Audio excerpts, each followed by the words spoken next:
Ang Feline Vaccination Advisory Panel na binubuo ng mga feline veterinarians at scientists ay regular na nagsisiyasat at sumusuri ng mga bakuna para sa mga pusa upang makabuo ng rekomendasyon na ayon sa siyensya. Ang kanilang guidelines na inilathala ng American Association of Feline Practitioners ay isa sa pinagkakatiwalaan at ginagamit na rekomendasyon ng mga veterinaryo. Hinati ng grupong ito ng mga eksperto ang cat vaccines sa dalawang kategorya.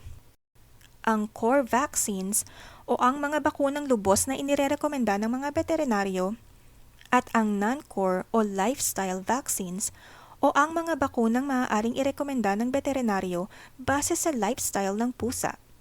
Halimbawa, kung ito ay indoor-outdoor o strictly outdoor, o kung ang lugar kung saan ito nakatira ay may mataas na bilang ng insidente ng isang uri ng sakit. Para sa layunin ng videong ito, tututukan natin ang mga core vaccines ng pusa. Ang mga sumusunod ay ang mga nararapat na bakuna para sa mga pusa ayon sa rekomendasyon ng Feline Vaccination Advisory Panel. Kittens o mga kuting. Para sa mga kuting na may edad 6 hanggang 8 linggo, ang recommended vaccines ay ang FVRCP at FELV.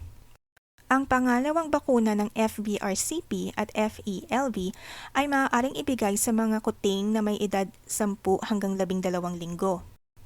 Kung hindi naman napabakunahan ang mga kuting sa edad na 6 hanggang 8 linggo, ay maaari pa rin ibigay ang unang bakuna ng mga FVRCP at FELV sa edad na 10 hanggang 12 linggo. Kung ibinigay ang first dose ng FVRCP at FELV sa edad na 10 hanggang 12 linggo, ay maaari namang ibigay ang second dose ng mga ito sa edad na 14 hanggang 16 na linggo kasabay ng rabies vaccine. Adult at senior cats. Ang mga non-core vaccine ay pwedeng ibigay as optional vaccines taon-taon sa mga adult at senior cats. Kumonsulta sa iyong veterinaryo upang malaman kung alin sa mga non-core vaccine ang recommended para sa iyong alaga. Ang FVRCP ay recommended kada 3 taon sa mga indoor cats o kada taon sa mga indoor-outdoor o outdoor cats at senior cats. Ang rabies naman ay inirekomenda taon-taon, kada 3 taon o depende sa lokal na batas. Ang FVRCP at rabies vaccine ay lubos na inirekomenda sa mga pusa dahil pareho ang mga itong lubhang nakakahawa. Pareho din ang mga itong laganap sa buong mundo at mapanganib para sa kalusugan ng mga pusa. Ang mga nasabing bakuna ay itinuturing na nagbibigay ng proteksyon habang kaunti naman ang mga panganib nito sa kalusugan o yung side effects.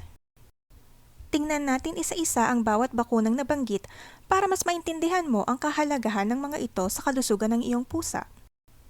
Rabies. Ang rabies vaccine ay ibinibigay 1 beses sa 1 taon o every year o tuwing 3 taon, depende sa lokal na batas at sa brand ng vaccine na ginamit. Ito ay importante hindi lamang dahil sa epekto ng rabies sa mga pusa, kundi dahil maaari din itong maisalin sa mga tao sa pamamagitan ng kagat. Ang rabies ay maaaring magdulot ng pagkamatay, kaya naman maituturing na public safety issue ang paninigurong ang lahat ng mga pusa ay may bakuna laban sa sakit na rabies. Ang rabies ay hindi inborn, ngunit mas mapoprotektahan mo si Mingming laban sa sakit na ito kung si Mingming ay iyong papabakunahan. FVRCP.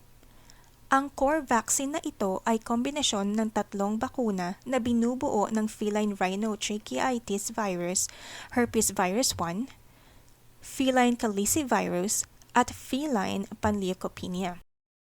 Ang feline panleukopenia or FPV na tinatawag ding feline parvovirus ay isang sakit na lubhang nakakahawa at may mataas na mortality rate o yung bilang ng pagkamatay ng isang kuting. Ang sakit na ito ay kalamitang nagsisimula sa pananamlay at hindi pagkain, bago kalaunan ay magdudulot ng pagsusuka at madalas na pagdumi o diarrhea. Inaatake din ng virus na ito ang white blood cells, kaya naman madaling kapitan ng secondary infections ang mga batang pusa. Ang feline herpes virus, na kilala din sa tawag na feline rhinotracheitis virus, ay nagdudulot ng matinding sintomas ng upper respiratory infection kagaya ng pagbahing, pagbabara ng ilong at pagkakaroon ng sipon, at conjunctivitis o yung pamumula ng mga mata dahil sa infeksyon. Maaari din itong magdulot ng oral ulceration at pneumonia. Matapos gumaling ng pusa, ang virus na ito ay mananatili sa katawan ng pusa.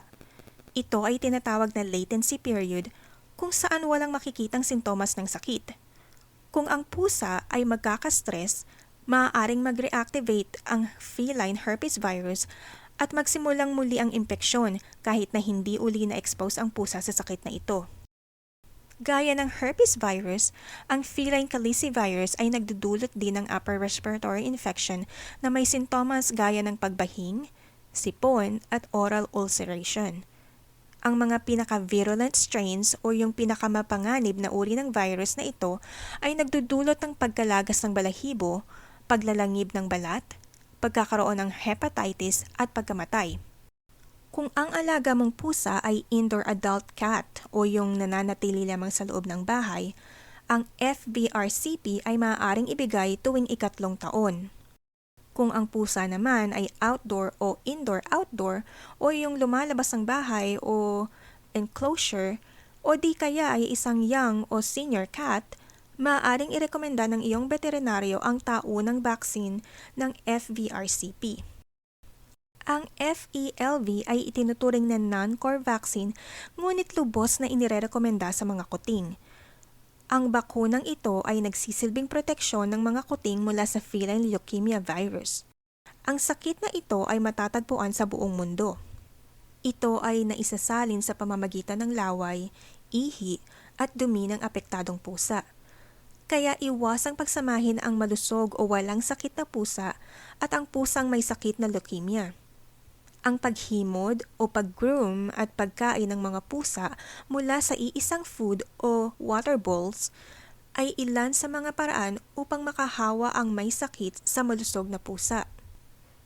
Ang mga pusang gumagaling sa sakit na ito ay maaaring magkaroon ng kondisyon na lymphoma, anemia, o immunosuppression na nagre-resulta sa isang secondary disease. Kaya importanteng maiwasan ang pagkakasakit ng feline leukemia ng mga pusa. Bilang paalala, narito muli ang mga recommended vaccines para sa mga pusa.